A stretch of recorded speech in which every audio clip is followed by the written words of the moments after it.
What's going on, Cryo Clan? I hope you're all still making the best of this quarantine situation. It's almost over, but at least it's a time to boost those IO scores. Today we're back with another Mythic Plus pull-by-pull dungeon guide, and we're looking at the Shrine of the Storm. Now this one can be a bit tricky for PUG groups, especially if you're not using voice.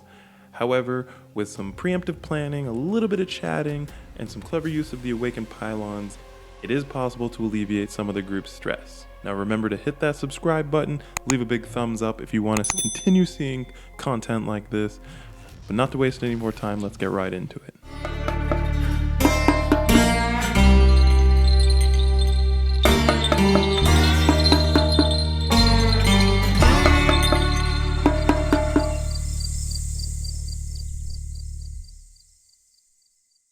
Jumping right into this Shrine of the Storm, the first poll is really the only challenge for groups not using voice. However, you can easily type out what you want your group to do. The main focus is CCing the Shrine Templar. As you see here, we use a Demon Hunters in prison. This allows us to pull all of the Tide Sage initiates together and burn them down even though it's a bolstering week. Imprison, Sap, and Repentance are all CCs that do not place the mob in combat, so even if we were to kill these initiates close to the Templar, he still would not have bolstered. But keep in mind, CCs such as Polymorph, Hex, and Incap will prevent the Templar from attacking you, but will still allow him to get bolstered. If you do not have a Rogue, Paladin, or Demon Hunter, simply pull the Tide Sage packs one at a time while still seeing the Templar, but be sure to drag them back 30 yards as to not bolster. Now when fighting a Shrine Templar, be wary of the Heaving Blow. This frontal blow will deal massive physical damage and stun you if struck by it. Tanks, be sure to face them away from the party and sidestep it yourself. Protective Aura will shield all nearby mobs and reduce their damage taken by 50%, so kick this as a high priority when it is near another pack.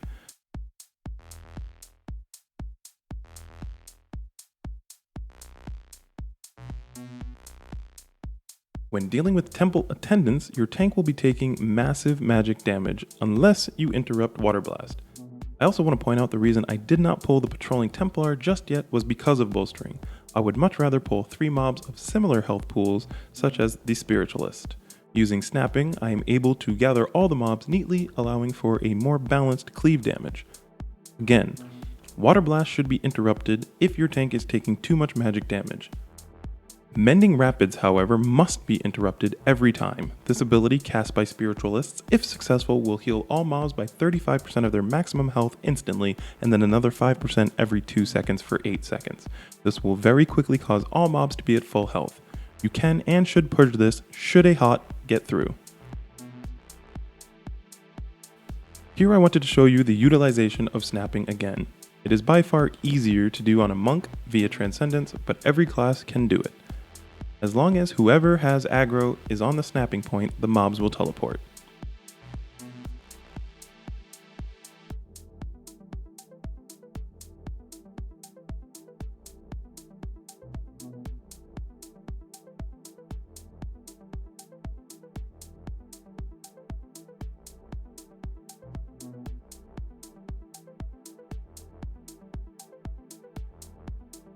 This next poll, I recommend fighting the 2 Spiritualists alone, especially if your group is not using voice and interrupts may be lacking.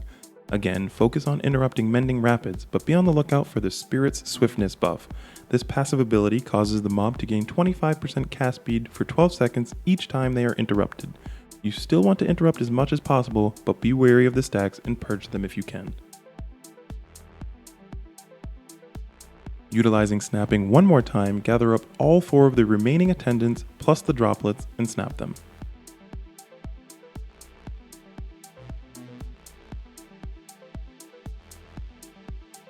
Wash Away does not need to be interrupted as it can be moved out of, however do note that this is the reason you pull the Spiritualists first. You do not want to be knocked back into a pack before you are ready to pull them. This particular pull does produce heavy magic damage, so healers, be ready.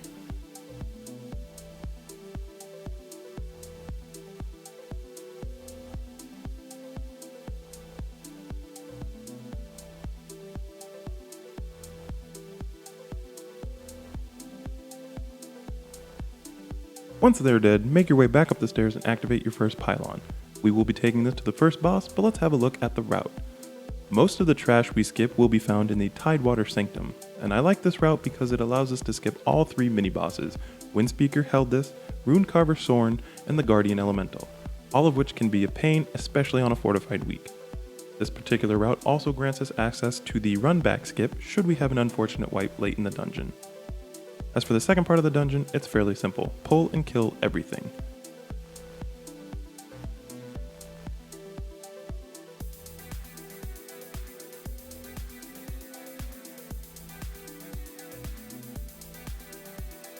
A quick note, you can snap the first pylon lieutenant to allow your group more distance from its minions.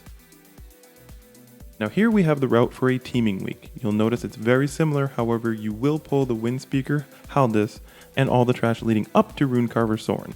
This route requires some backtracking after that though to use the second pylon as a skip, but it still allows you to skip the Runecarver and the Elemental Guardian while still providing you access to the run-back skip should you need it.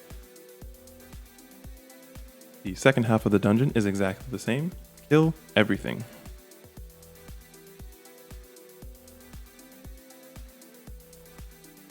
And once the lieutenant is dead, you will exit out and be in immediate combat with 2 spiritualists and an attendant. The Templar may be patrolling away, if so, CC it so as to not have to deal with it right away.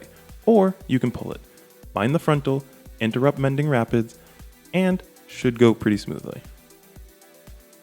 If you do opt into CCing the Templar, remember to move the other mobs away at least 30 yards to prevent bolstering.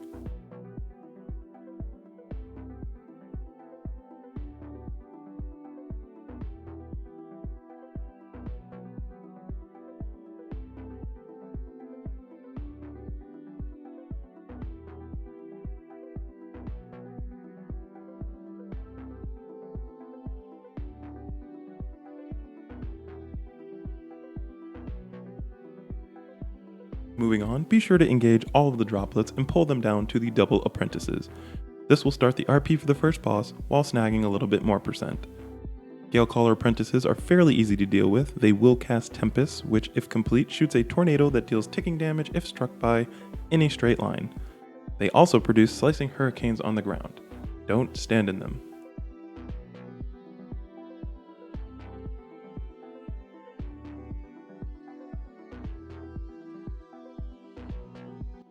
This first boss is very straightforward. Make sure someone, ideally the tank, is always within melee range. If not, he will cast Sea Blast and deal damage to everyone. Choking Brine, you see here, is a magic debuff cast on a random player that can be dispelled. If it is dispelled, droplets will spew from the player and should be avoided. If anyone is hit by the droplets, they too will then be affected by Choking Brine.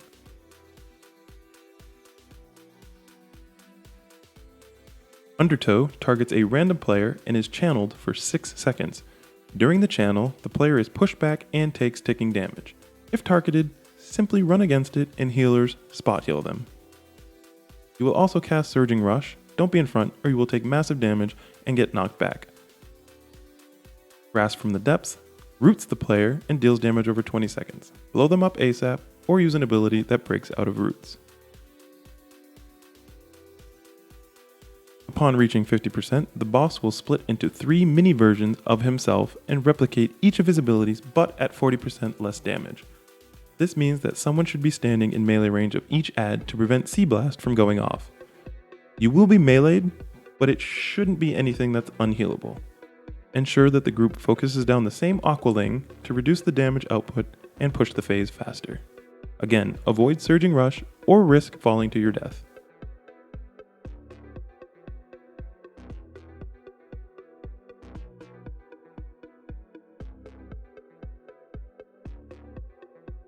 Once all the ads are dead, the boss will reappear for you to finish him off.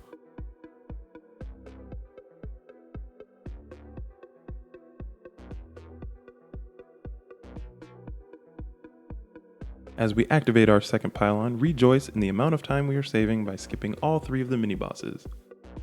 As the tank, grab aggro and start making your way across the bridge.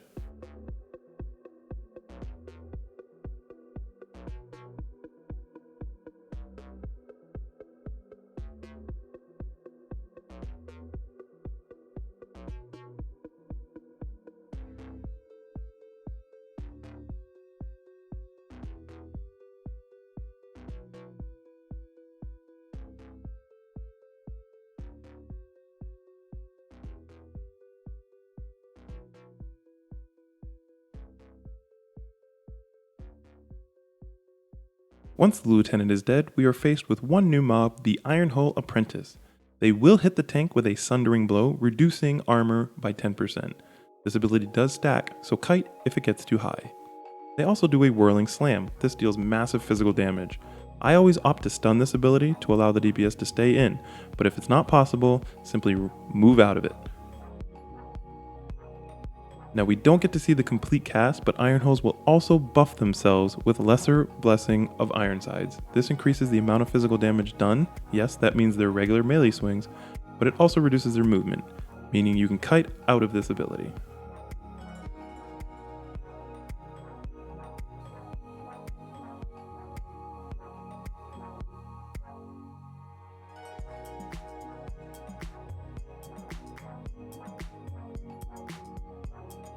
This little pack of 3 can be very deadly, do not underestimate them. The attendants will bombard your party with water blasts, dealing a lot of magic damage, while the Gale Caller surprises you with tornadoes. If you manage to take the ticking damage from said tornado, plus one too many water blasts, you will fall over very quickly. Be sure to interrupt and stun as many casts as you can.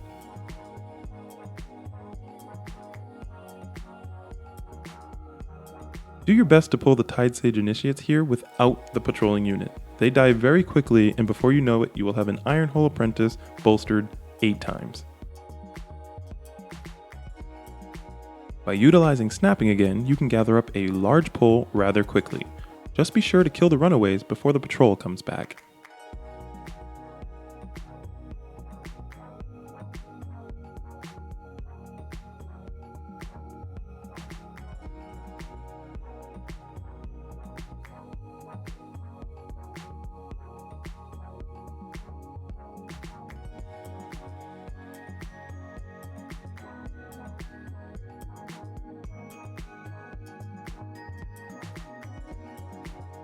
Here is another example of how to gather up and snap the initiates quickly. Be sure to keep an eye on your health and pop a defensive if needed, and watch your healer aggro.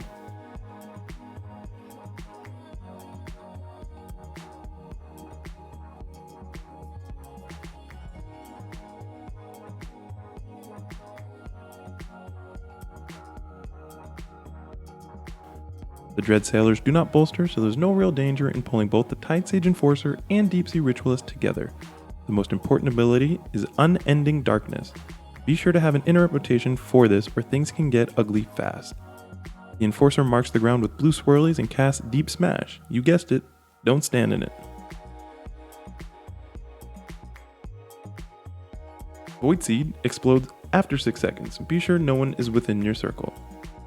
Now as you see here, we failed to interrupt Unending Darkness, and this deals a burst of shadow damage while leaving behind a stacking debuff that increases shadow damage taken by 25%. This puts unnecessary stress on your healers, so do your best to interrupt. This is one of the mobs that makes me recommending using voice during this dungeon.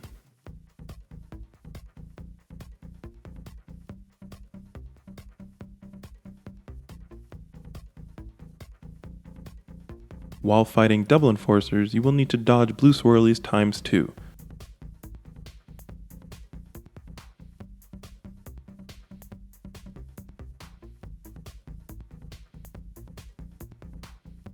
Be a nice tank and kite the mobs so melee DPS can continue attacking.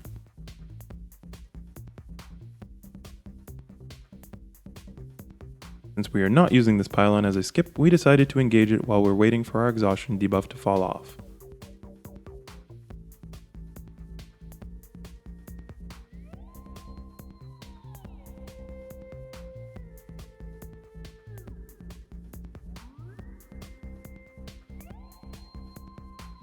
This boss has a lot of moving parts, and I apologize if I missed something. First things first, interrupt as many slicing blasts from Gale Caller Fae as you can.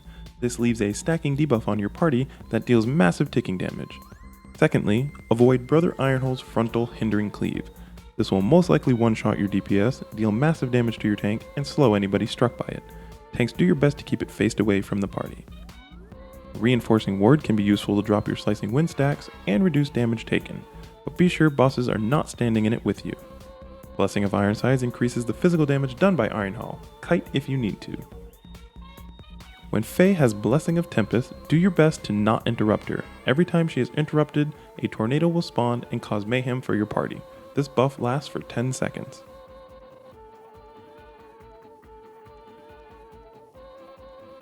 Now while standing inside a reinforcing ward, as long as the bosses are outside of it, you also do not need to interrupt Faye, as her blasts will be negated.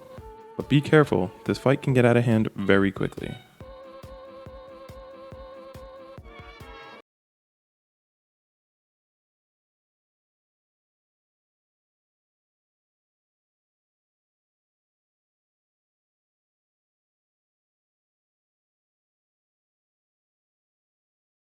As you can see, we lost players early on and this can spell trouble, but never give up. Once Faye is dead, there's really no more group damage going out. As long as your tank can kite and survive, you should be fine.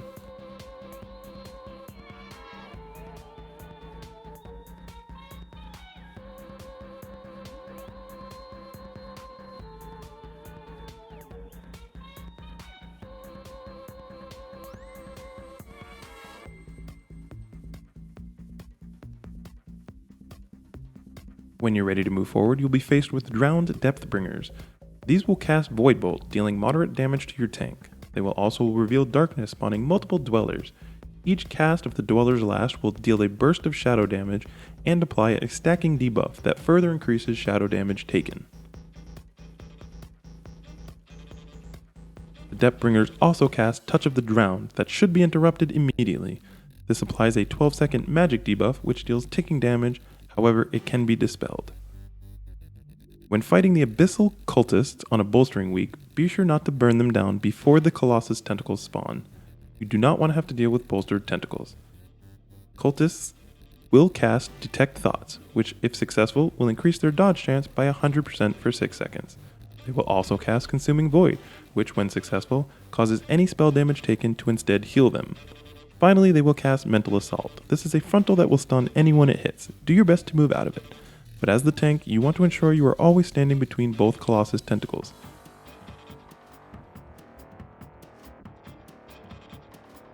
When dealing with the bridge packs, I recommend pulling one at a time during bolstering and sanguine weeks, because they are a pain to kite.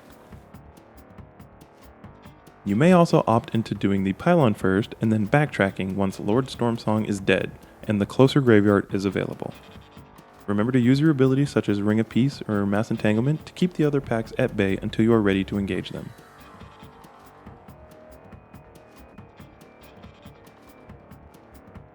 As mentioned, this pylon can be used to skip the bridge and the Abyssal Dwellers, or you can just blow it up ASAP.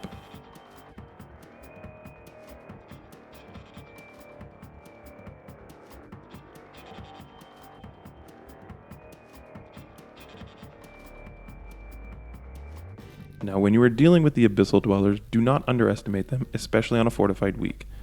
Do everything you can to AoE stun and interrupt the lash cast, as massive damage will be going out.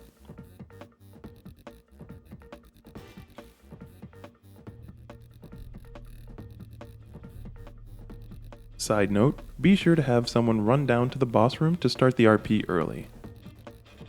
Now I recommend playing it safe on this next pull. If you need to, wait until all your AoE stuns are back up to ensure that this pull will go smoothly.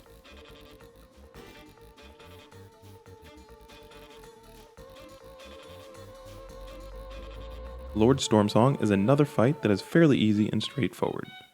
First things first, Void Bolt casts should be interrupted to limit the amount of magic damage your tank is taking.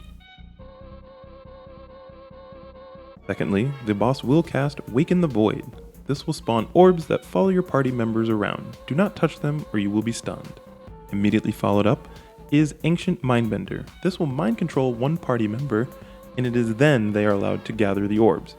Do note that on higher keys, the first set of orbs is likely not enough to break your party member out of the mind control, and if you wait too long, they will be permanently mind controlled and you must kill them.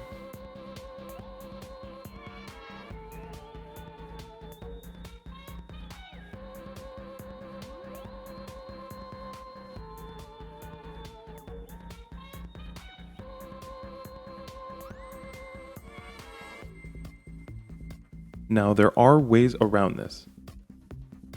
As you see here, our monk got mind controlled and there were no orbs up at the time. He decided to stand in the water to take the necessary damage required to break the mind control. This does still work, but be sure to exit the water quickly or you will perish.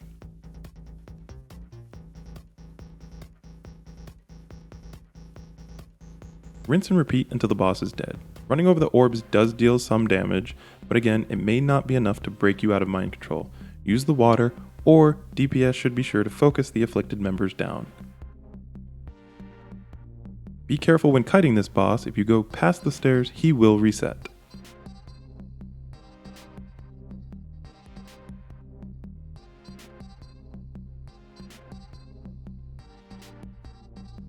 After your long swim, it is most likely that some eels will be pulled. As the tank, be sure to get aggro ASAP as they apply a nasty stacking shadow damage dot. They do not bolster, but they will stack necrotic, so kite if needed.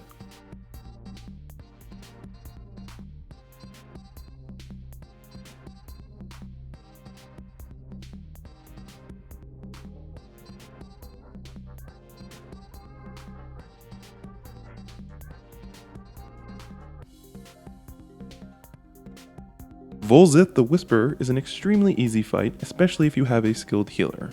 As the tank, make sure the boss is not in a position to drop Yawning Gate in an awkward spot. I like to keep it towards the back of the room and on the very edge. Once it is down, move out of it and get ready for the next one. When the boss reaches 100 energy, he will cast Grasp of the Sunken City. This will make him immune and spawn 3 adds. The tank and the healer have to deal with the Sunken Denizen. This mob will eat your face, so maintain aggro on it and let the healer do most of the damage. This is easy if they did not dispel the Whispers of Power debuff on themselves. This debuff reduces their maximum HP, but increases their damage and healing done. This stacks up to 9 times, meaning your healer can potentially do 180% increased damage and healing. However, they will have roughly 50k HPS, meaning any ability will likely one-shot them.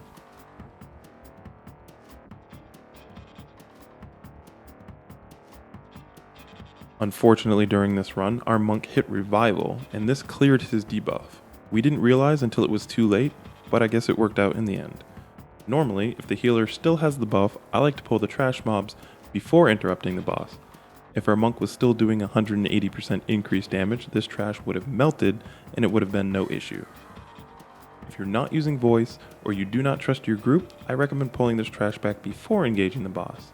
Again, keep in mind that the Sunken Denizen will eat your tank's face, so kite if needed.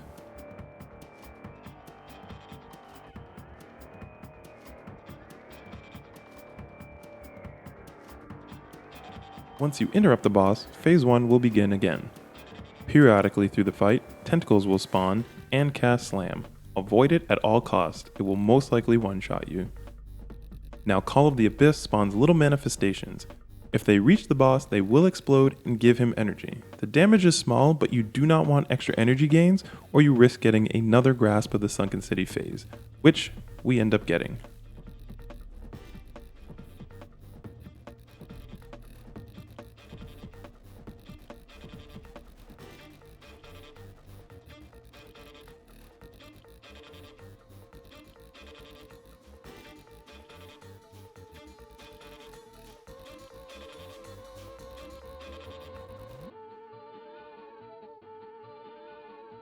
The tank and the healer will face another Sunken Denizen, while the DPS deal with 2 Forgotten Denizens.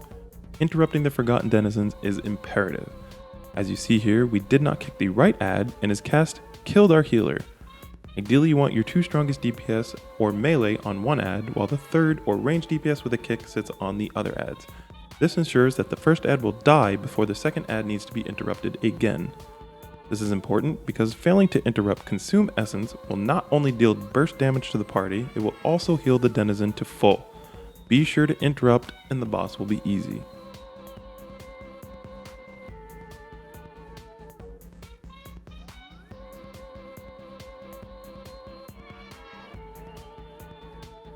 Once the boss is dead, if you didn't do it beforehand, grab the remaining Abyssal Eels and finish up your percent.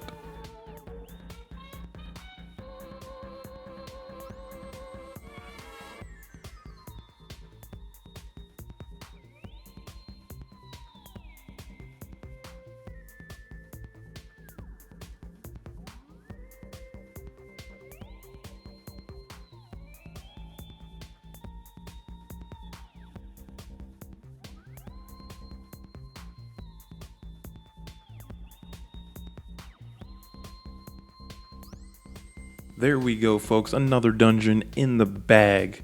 Now, this series is almost at its end, and although I had a blast doing it, I would love to hear from you guys on what you'd like to see next.